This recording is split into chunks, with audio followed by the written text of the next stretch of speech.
রাধারানী দেশে সকলেই প্রভাবশালী যোগশক্তি দ্বারা আবদ্ধ। কৃপা করে আপনি সেই সমস্ত জীবদের প্রতি আপনার অনিশ্চিত চিন্তা প্রদান করেন। যে সমস্ত মনোদ্রমী ব্যক্তিরা অসীমের সীমা জানতে চায় তারা নিশ্চয় তারা সকলেই ভগবানের বৈরাগ্য শক্তি দ্বারা গঠিত। তাদের জন্য সর্বশ্রেষ্ঠ উপায় হচ্ছে ভগবানকে অচিন্তন বলে জেনে তার সর্বগত হওয়া।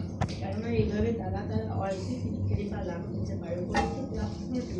জন্ম তপ ও সত্যকে তৈরি হিসেবে যারা মানুষদের থেকে অনেক বেশি বুদ্ধিমান ও শক্তিশালী। এখানে বিশ্ব সমস্ত কথাটি অত্যন্ত তাৎপর্যপূর্ণ। জড়জগৎ ও চিৎ জগৎ রয়েছে। ঋষিরা প্রার্থনা করেছেন উভয় জগৎই আপনার বিভিন্ন শক্তি দ্বারা বিভাজিত। যারা চিৎ জগতে রয়েছেন তারা তাদের নিজেদের ও আপনাকে জুড়ে দিয়ে আপনার প্রেমময় সেবায় মত। আর যারা জড় জগতে রয়েছেন তারা জড় ইন্দ্র সুভোগের চেষ্টায় মগ্ন হয়ে আপনাকে ভুলে গেছে। আপনাকে কেউ জানতে পারে না, কেননা আপনি অসীম। তাই অনর্থক মনের জল্পনা কল্পনা দ্বারা আপনাকে জানার চেষ্টা না করাই ভালো। পক্ষান্তরে আপনি দয়া করে আমাদের আশীর্বাদ করুন, যাতে আমরা হয়তো কি ভক্তির দ্বারা আপনার আরাধনা করতে পারি। এখানে প্রভুপাদ বলেছেন যে যারা মনোধর্মী জ্ঞানী তারা কখনো ভগবানকে মানতে চায় না। ভগবানের আশ্চর্য জিনিস যে ভগবান যে এরকম আশ্চর্য কিছু করতে পারে এটা মানতে চায় না। এর পিছনে কী কারণ, কিভাবে এটা হলো, এটা তারা জানার চেষ্টা করে, নিজেদেরকে শ্রেষ্ঠ বলে প্রমাণ করার চেষ্টা করে। ভগবান বলে কিছু আছে এটা তারা মানতে চায় না। কিন্তু ভগবানের যে সৃষ্টি জিনিসগুলো সেগুলো তারা ভোগ করতে চায়, কিন্তু ভগবানকে কোন অবস্থায় তারা মানতে চায় না। যেমন এখানে যে জড় জগৎ আর চিৎ জগতের জগৎ, সমস্ত ঋষিরা যারা চিৎ জগতে আছে তারাও ভগবানকে ভুলে গিয়ে তার প্রেমময়ী সেবায় যুক্ত থাকে। আর যারা জড় জগতে আছে তাদের তো কথাই নেই, তারা তো জড় ইন্দ্র সুখভোগে নিয়ে লিপ্ত আছে। আমরা ভগবানকে সবসময় ভোলার চেষ্টা করি, কিন্তু ভগবানের ভালো ভালো দানগুলো আমরা সবসময় গ্রহণ করি। ভগবানের যে পৃথিবী উদ্ধার করে সবাইকে বাঁচালো, এটার ব্যাপারে আমাদের কোনো মাথা ব্যথা নেই। আমরা পৃথিবীতে আছি, ভালো মন্দ খাচ্ছি, ঘুমাচ্ছি, এ নিয়ে ব্যস্ত থাকি। আচ্ছা, এরপরে হচ্ছে শ্লোক নাম্বার 46। আচ্ছা, কেউ পড়েন একটু। মহর্ষি মৈত্রী বললেন, এইভাবে মহর্ষি ও ব্রহ্মবাদীগণ কর্তৃক স্তব্ধ হয়ে ভগবান তার খুর দ্বারা পৃথিবীকে স্পর্শ করে তাকে জলের উপর স্থাপন করলেন। ভগবানের অচিন্তনীয় শক্তি দ্বারা পৃথিবীকে জলের উপর স্থাপন করা হয়েছিল। ভগবান সর্বশক্তিমান, তাই তিনি তার ইচ্ছা অনুসারে বিশাল ঘোর সমুখে জল, বায়ু, মানুষ, ক্ষুদ্র মানুষ। আর এখানে ভগবান তার যখন পৃথিবী জলমগ্ন হয়েছিল তখন তিনি তার খুদ দ্বারা, সামান্য খুদ দ্বারা পৃথিবীকে উত্তোলন করে তিনি আবার জলের উপর স্থাপন করেছিলেন। ভগবান ইচ্ছা করলে এটা জলেও স্থাপন করতে পারেন, বাতাসেও স্থাপন করতে পারেন, বা যে কোনো জায়গায় স্থাপন করতে পারেন। কিন্তু আমাদের এই ক্ষুদ্র মস্তিষ্ক দ্বারা আমরা এটা চিন্তাও করতে পারি না যে ভগবান এত কিছু কিভাবে করলেন। আমরা এটা জানার চেষ্টাও করি না, মানে জানতে পারবো না। এটা ভগবানকে জানা এত সহজ না, কেউই জানতে পারে না। যদি ভগবান কখনো কৃপা করেন কাউকে, তখন হয়তো কিছু জানা যায়। আচ্ছা, এরপর 47 নম্বর শ্লোক। আমি দ্রুত চলে যাচ্ছি, আর 25 মিনিট আগে শেষ হবে। পড়েন, আপনি পড়েন।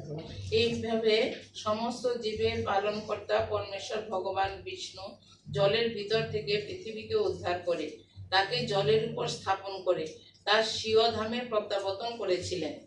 হ্যাঁ, পরমেশ্বর ভগবান বিষ্ণু তার ইচ্ছাক্রমে বিশেষভাবে উদ্দেশ্য সাধনের জন্য অসংখ্য অবতার রূপে জড়জগতে অবতরণ করেন এবং তারপর তার স্বধামে প্রত্যাবর্তন করেন। যখন তিনি আসেন তখন তাকে বলা হয় অবতার, অর্থাৎ যিনি অবতরণ করেন। ভগবান ও তার বিশিষ্ট ভক্তরা যারাই পৃথিবীতে আসেন তারা আমাদের মতন সাধারণ জীব নন। এখানে প্রভাত বলছেন যে ভগবান যখন ইচ্ছাক্রমে আসেন এই পৃথিবীতে অবতরণ করেন তখন তাকে অবতার করা হয়। উনি যখন আসেন কোনো বিশেষ উদ্দেশ্য নিয়ে আসেন, এবং সেই উদ্দেশ্য যখন সাধন হয়ে যায় তখন উনি আবার স্বধামে প্রত্যাবর্তন করেন।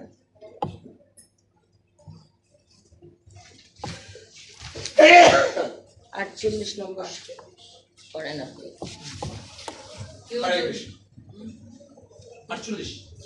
হ্যাঁ, 48।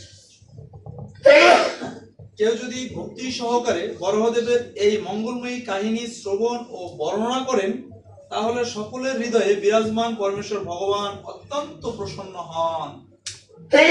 ভগবান তার বিভিন্ন অবতারে আবির্ভূত হন, লীলা বিলাস করেন এবং এক বর্ণনামূলক ইতিহাস তার পিছনে রেখেছেন, যা তারই মতন অপ্রাকৃত। আমরা সকলেই কোনো আশ্চর্যজনক বর্ণনা শুনতে ভালোবাসি, কিন্তু অধিকাংশ কাহিনী মঙ্গলজনক নয় অথবা শ্রবণীয় নয়, কেননা সেগুলো জড় প্রকৃতির নির্দিষ্ট গুণসম্পন্ন। প্রতিটি যে উচ্চতর গুণসম্পন্ন চিন্ময় আত্মা এবং কোনো লৌকিক বস্তুই তার পক্ষে মঙ্গলজনক হতে পারে না। তাই বুদ্ধিমান মানুষের কর্তব্য ভগবানের লীলা বিস্তার বর্ণনা নিজে শ্রবণ করা এবং অন্যদের শ্রবণ করার সুযোগ দেওয়া, কেননা জড় অস্তিত্বের ক্লেশ নষ্ট করবে।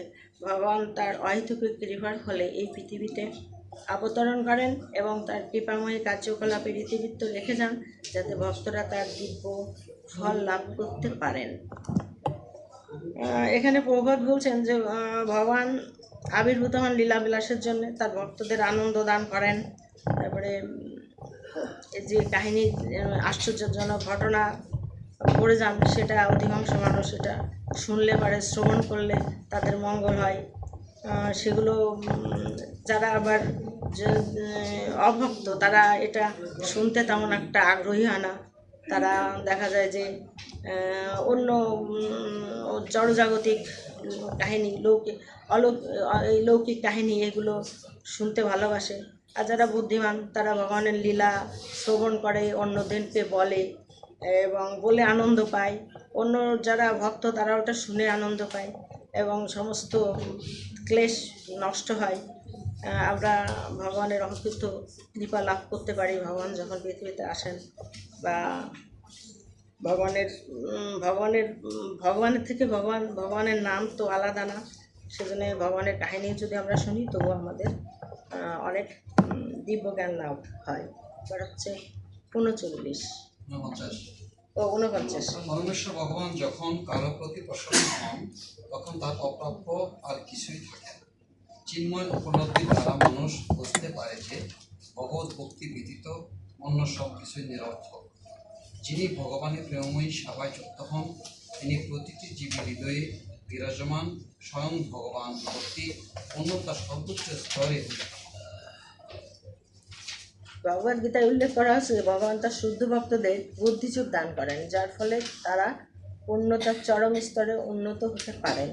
এখানেও প্রতিপন্ন হয়েছে যে ভগবান প্রেমময়ী সেবায় নিরন্তর যুক্ত সত্য ভগবত ভক্তি পরমেশ্বর ভগবানকে প্রাপ্ত হওয়ার সমস্ত জ্ঞান পুরস্কার স্বরূপ লাভ করেন। এই প্রকার ভক্তদের ভগবানের সেবা ব্যতীত অন্য কোনো মূল্যবান বস্তু লাভ করার নেই। কেউ যদি শ্রদ্ধা সহকারে ভগবানের সেবা করেন, তাহলে তার বিফল মনোরথ হওয়ার কোনো সম্ভাবনা নেই, কেননা ভগবান স্বয়ং সেই ভক্তের পারমার্থিক প্রগতির দায়িত্বভার গ্রহণ করেন।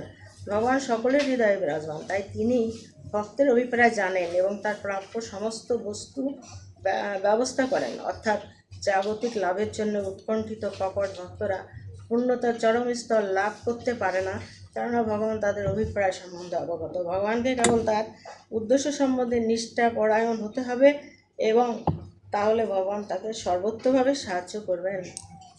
এখানে গীতায় উল্লেখ করা হয়েছে, যেটা প্রভু আগে বলেছে, তেষাম সতত যুক্ত নাম ভজধাম খেতে করবেন দ্বারা আমি বুদ্ধি দেব রমজান মাম উপভজন থেকে।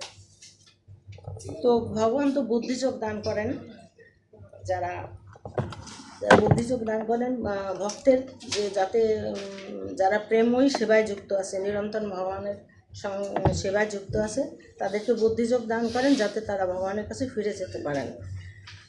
আর এই ধরনের ভক্তরা ভগবানকে ছাড়া তারা অন্য কিছু চিন্তা করে না।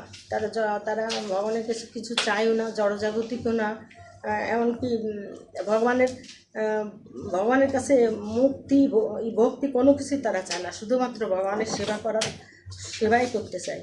এটাই হচ্ছে ভক্তদের ভগবান এই ধরনের ভক্তদের পছন্দ করেন এবং তার যে সমস্ত প্রাপ্য বস্তু আছে ওইগুলো তিনি ব্যবস্থা করেন এবং পরবর্তীতে তিনি তার ধামে তাকে নিয়ে যান। 50 যে মানুষ নয় সে ছাড়া এই জগতে অন্য আর কি আছে? যে জীবনের পরম পুরুষার্থ সম্বন্ধে আগ্রহী নয় এমন কে আছে?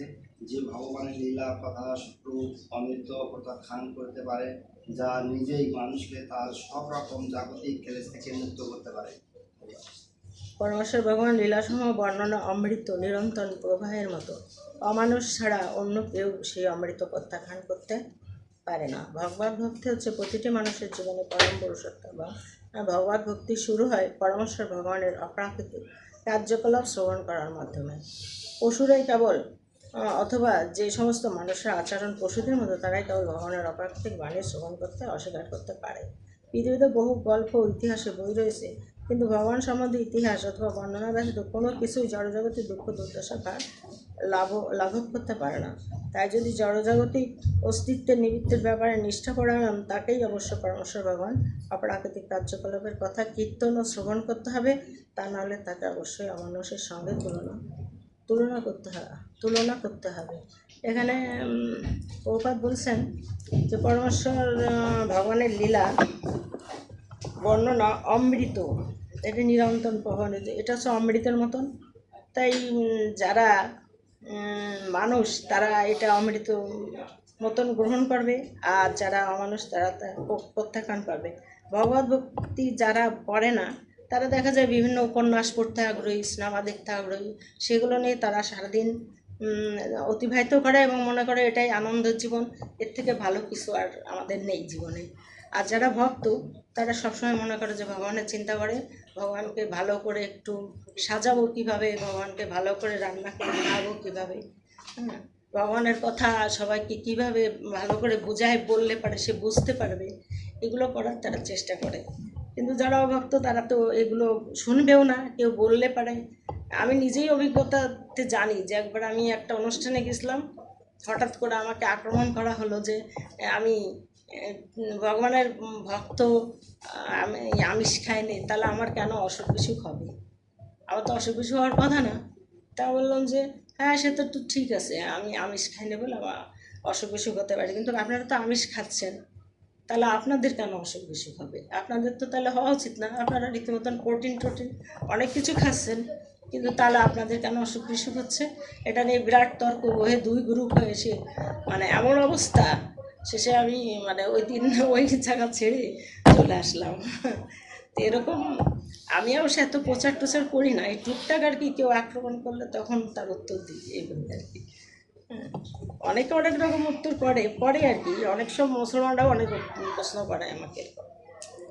তো ঠিক আছে, আমি নিজে মনে করি যে মানুষ জন্ম নিয়ে মানে মানুষ জন্ম মানে সর্বশ্রেষ্ঠ জন্ম। এই জন্মে উচিত ভগবানের সেবা করা। প্রত্যেকটা জীবের মধ্যে 4টি জিনিস আছে, আহার, নিদ্রা, ভয়, মৈথুন। এই সব জিনিসের মধ্যে মানুষই মাত্র একমাত্র, অন্য জীবরা ভগবানকে ডাকতে পারে না, ভগবানের কাছে ফিরে যেতে পারে না। শুধু মানুষই পারে ভগবানের ভক্তি করে ভগবানের কাছে ফিরে যেতে, তাছাড়া আর কোনো জীব পারে না এটা করতে। এখানে আমার